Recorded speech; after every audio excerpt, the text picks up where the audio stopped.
So we're here at the Hippocrates Health Institute, and tonight I'm here because I'm speaking about autism at the Autism Education Summit.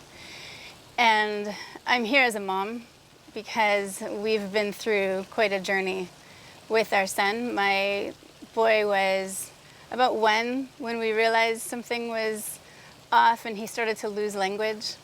And he had no social ability, it seemed. He seemed to regress in a lot of ways, so he stopped looking at us. And by about 3 years old, he stopped letting us hug him. And there was a lot of stimming, there was little to no language. Nobody could understand him. And we had kept trying to just hope for the best. And everyone said, maybe he'll grow out of it, maybe he'll grow out of it, because they wanted to offer us hope. And we wanted to hang on to that hope. But by the time he was 5, we knew that this was a boy who needed more than what we as parents could offer him. And so we got him diagnosed by, there was a psychiatric team, and they had him diagnosed with autism. And we were devastated, as you can imagine. It is very difficult to take care and be parents of an otherwise normal child, never mind a son or daughter who has this developmental disability, as they sometimes call it.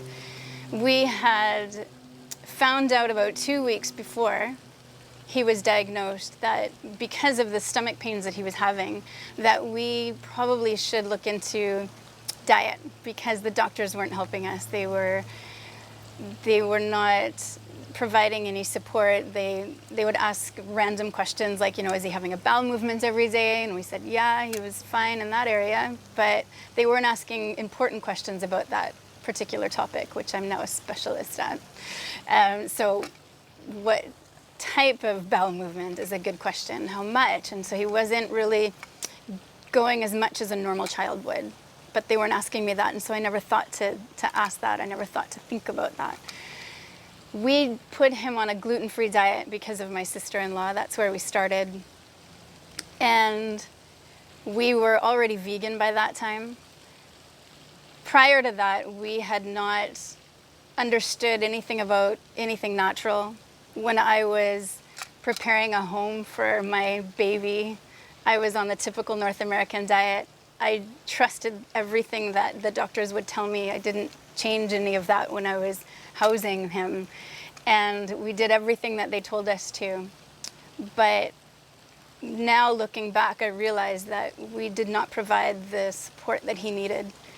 And it was gradually that we became vegetarian, and then we became vegan, and then now we are gluten-free.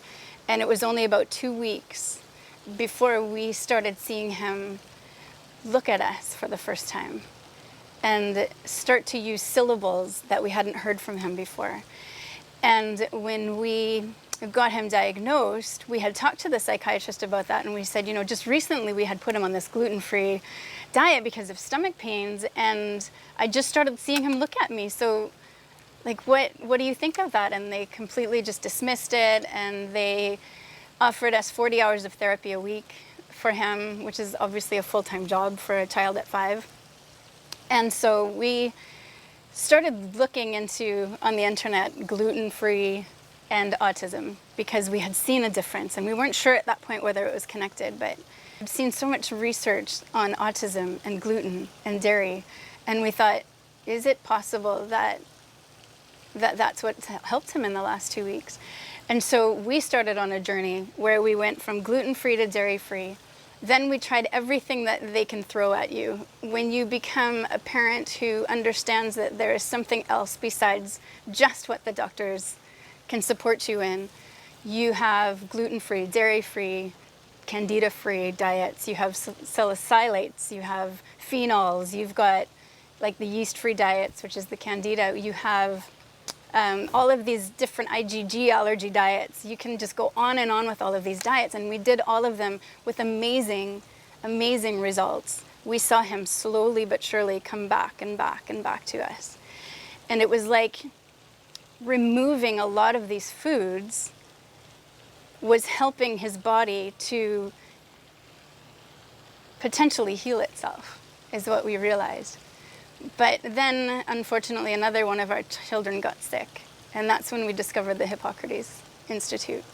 And we had taken a child, he was my second born, and we had taken him from kidney failure. Potential kidney failure is what they told us, because he had an autoimmune disease that would, they told us based on the biopsy, would have him with potential kidney failure by the time he was on his 20s or 30s. And Brian came to speak in our city, and that's where I first heard about what this could possibly do for him. When we put our second-born son on the Hippocrates diet, we had our son who had autism, who I would say had removed most of the symptoms that he had of autism. From just removing symptoms, once we put him on the Hippocrates diet, it went from removing symptoms to recovering him from autism. And we know that it is amazing for these kids to remove these foods, and we're told about these different diets, the GAPS diet, the specific carbohydrate diet, like I talked about, the gluten-free, dairy-free diet, but those are all about removing foods. And we forgot the importance of what it is to add these foods back into these kids' diets. And when you add these algae, the green algae, the blue-green algae, the chlorella, right? When you add the wheatgrass, when you add the green juice, that's when my son became grounded for the first time. And we said, this child has gone now from being completely in a place where we had no idea where he went, to coming back to us to complete, in our opinion, recovery, and where the doctors now are saying they don't see any signs of autism in him whatsoever. We were on about a 95%, because he was a child, so we were on a 95% raw diet and sprouts.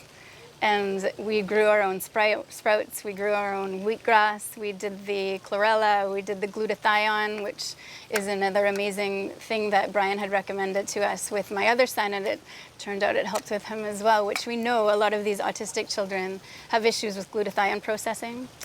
And then along the way, we've discovered essential oils, which is one of those things that I now offer to people in my health coaching practice as something that allows for help in support of calming or grounding.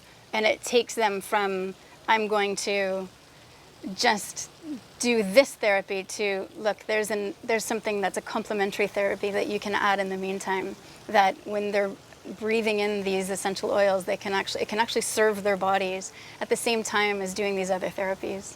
So we've discovered such a powerful resource in essential oils. I've met many families now in my health coaching practice who have children with autism. And one of the things that I say to them is, don't give up hope.